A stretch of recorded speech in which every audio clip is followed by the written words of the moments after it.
मैं चंद्र प्रकाश त्रिपाठी और मेरे चैनल का नाम है वेलफेयर फॉर पुअर। अभी जस्ट मैंने ट्विटर ओपन किया है और उसमें ये ट्विटर में क्लियरली लिखा है कि इंडियन आर्मी के पास में मौका था कि क्रॉस बॉर्डर करके पीओके ऑक्यूपाई करने के लिए, लेकिन उस समय जो बीजेपी की सरकार थी और जो प्रधानमंत्री थे अटल बिहारी वाजपेयी, उन्होंने मना कर दिया। और इन्होंने लिखा है कि it is same historical mistake S Nehru did by raising Kashmir issue in UNO. तो ये ट्वीट अगर बीजेपी वालों ने पढ़ा होता तो अभी तक उसका हो हल्ला कर दिया होता कि कांग्रेस के सरकार ने पीओके ऑक्यूपाई नहीं करने दिया। लेकिन ये जो पीओके ऑक्यूपाई नहीं हुआ है ये अटल बिहारी वाजपेयी की वजह से, जो कि उस समय बीजेपी के प्रधानमंत्री थे।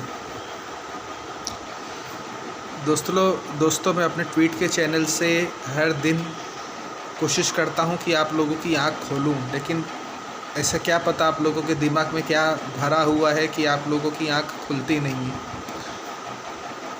ये तो अटल बिहारी वाजपेयी ने जो इतनी बड़ी गलती की, अब तो वो है नहीं तो उनके बारे में कुछ बोलना नहीं चाहिए, लेकिन इतनी बड़ी गलती करके गए, नहीं तो आज पीओके हमारा होता। अब 2014 से नरेंद्र मोदी की बात करते हैं। नरेंद्र मोदी ने 2014 में अच्छे दिन के नारे के साथ आया, नरेंद्र मोदी आए, और उस समय बहुत बड़ा रोल था ये अन्ना हजारे, रामदेव का, इन सब का बहुत बड़ा रोल था बीजेपी को पावर में लेके आने के लिए। इन लोगों ने इतना अनशन किया, यहाँ से लेके बाहर तक पूरा फैल गया कि कांग्रेस ही इतनी भ्रष्ट सरकार है। और 2014 में चलो ये पीएम बन के आ गए कांग्रेस के नाम पे। 2014 से लेकिन इनको 5 साल मिले। उसके बाद 2019 का चुनाव हुआ, हमारी पब्लिक इतनी इमोशनल है, फिर मोदी को वोट दे दी। मोदी नहीं तो कौन। मैं बोलता हूँ किसी के मरने के बाद या कोई नहीं रहता है तो क्या कोई काम रुक जाता है, या किसी के काम छोड़ने से या क्या काम रुक जाता है? जो काम है चलता रहेगा। ये सृष्टि है, दुनिया है, चलती रहेगी। 130 करोड़ प्लस का ये देश है, तो इसमें एक से बढ़ के एक धुरंधर है। आपने राहुल गांधी को पप्पू घोषित कर दिया कि भाई पप्पू है, तो ये ज़रूरी नहीं कि कांग्रेस में एक ही नेता है राहुल गांधी मतलब कांग्रेस नहीं। कांग्रेस एक बड़ी पार्टी, एक आइडियोलॉजी है कांग्रेस। जैसे कि बीजेपी अपने को एक आइडियोलॉजी बोलती है हिंदुत्व का, हालांकि उन्होंने हिंदुओं का कोई भला नहीं किया है। ऐसा नहीं कि हिंदू की लॉटरी लग गई नरेंद्र मोदी के पीएम बनने के बाद। ये हिंदुत्व पॉलिटिक्स उनका सिर्फ हिंदू वोट्स लेने के लिए है। सब इंस्टीट्यूशन, सब मीडिया हाउसेस देख रहे हो आप कि आप उनके हाथ की कठपुतली बन गई है। दिन भर आप किसी भी न्यूज़ चैनल को, अगर आप बायस्ड नहीं है, अगर आप सच्चे ईमानदार हैं, तो आप देख लो कि इनकी कोई भी नाकामी को कभी भी कोई मीडिया न्यूज़ चैनल अपने चैनल पर नहीं बताएगा। वो हमेशा ये दिखाएगा कि मोदी ने ये किया, मोदी के वजह से ऐसा हुआ, मोदी के वजह से चाइना झुक गया, मोदी के वजह से अमेरिका प्रेशर में आ गया। हमेशा मोदी का गुणगान करेंगे और अटैक किस पे करेंगे? अपोजिशन पे। या अपोजिशन में यूनिटी नहीं है, अपोजिशन में ये नहीं है। ये मैं मानता हूँ कि आज कांग्रेस की लीडरशिप कमज़ोर है, लीडर नहीं है उनके पास में। लेकिन इसका मतलब ये तो नहीं कि अगर उनके पास अगर लीडरशिप की कमी है या अपोजिशन यूनिटी नहीं है तो हम इसी आदमी को, नरेंद्र मोदी को ही बार बार वोट देते रहेंगे। ये गरीबों का, ये बीजेपी सरकार जो है गरीबों का एकदम खून चूस रही है। इन्फ्लेशन इतना ज़्यादा है, इतना महंगाई हो गया है, कमाई का कोई जरिया नहीं है। जीएसटी में तो इन्होंने, मतलब नोट डिमोनेटाइजेशन में तो इन्होंने पूरा इकोनॉमी का सत्यानाश कर दिया। बोल रहे थे 2000 के नोट्स ऐसे हो जाएंगे, गायब हो जाएंगे।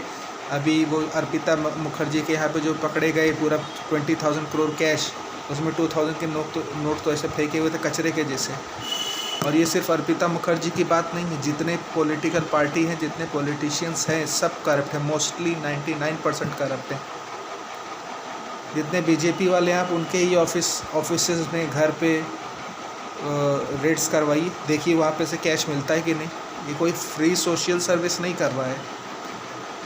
और अभी भी जो बीजेपी में ज्वाइन होके बीजेपी में नरेंद्र मोदी का गुणगान करता है, तो इसके लिए नहीं करता है क्योंकि नरेंद्र मोदी की बहुत इज्जत करते हैं या उनसे बहुत इंस्पायर्ड हैं, क्योंकि मोदी के नाम पे उनकी रोटी, उनका घर चल रहा है, मोदी के नाम पे उनको वोट मिल रहा है, मोदी के नाम पे वो फेमस हो रहे हैं। और आप खुद देखिए कि 2014 से लेकर 2019 तक नरेंद्र मोदी ने खुद क्या किया है। और आप लोग भी वैसे ही हैं कि जो वोट देते हैं बीजेपी को, लेकिन वो 70-75 साल का पीछे का हिसाब बताते हैं तो आप मतलब उसी पे एग्री हो जाते हो। आप लोग ये क्यों नहीं पूछते कि 2014 से लेकर 2019 तक इस आदमी ने क्या किया है? ऐसे ऐसे लॉ पास कर रहा है कि जो एकदम विरोधी लॉ है, मतलब जो बिल्कुल भी अच्छे लॉ नहीं है। जंगल में किसी भी बिजनेसमैन को, कॉरपोरेट हाउस को एक्सपांड करना है, जंगल बीच में रास्ते में आ रहा है, तो मैंने ये भी पढ़ा था कि आपको वहाँ के आदिवासी ट्राइबल से भी परमिशन लेने की ज़रूरत नहीं है, आप अपना काम करो। महाराष्ट्र में अभी शिंदे फडणवीस की सरकार बनने के बाद सबसे पहला काम उन्होंने यही किया कि कांजूरमार्ग का जो प्रोजेक्ट जो शिफ्ट हुआ था मेट्रो का, उसको वापस आरे में लेके चले आए। आप ये बात मान लीजिए, अगर ये जंगल नहीं रहेगा, ये सब कट जाएगा, सिर्फ इधर अगर कंक्रीट जंगल्स होंगे, बिल्डर अपना सब जगह बनाएंगे, घूसखोरी दे करके, पैसा दे के, गवर्नमेंट को पैसा खिला के, उनका तो भला हो जाएगा, लेकिन आम आदमी नहीं सर्वाइव कर पाएगा। ये फॉरेस्ट, जंगल्स, ये सब चीज़ हमारे लिए ज़रूरी है। महंगाई बढ़ती जा रही है, आप इनको किसी चीज़ के लिए अकाउंटेबल ही नहीं कर रहे हो। आप आंसर मांग रहे हो कांग्रेस से, आप खुश हो जाते हो कि सोनिया गांधी को ईडी ने ग्रिलिंग के लिए बुलाया, इंक्वायरी के लिए बुलाया, बड़े खुश हो जाते हो। राहुल गांधी को बुलाया, खुश हो जाते हो। हाँ, तो ऐसे नहीं चलेगा देश। चलेगा। सवाल उनसे पूछो जो रूल कर रहे हैं।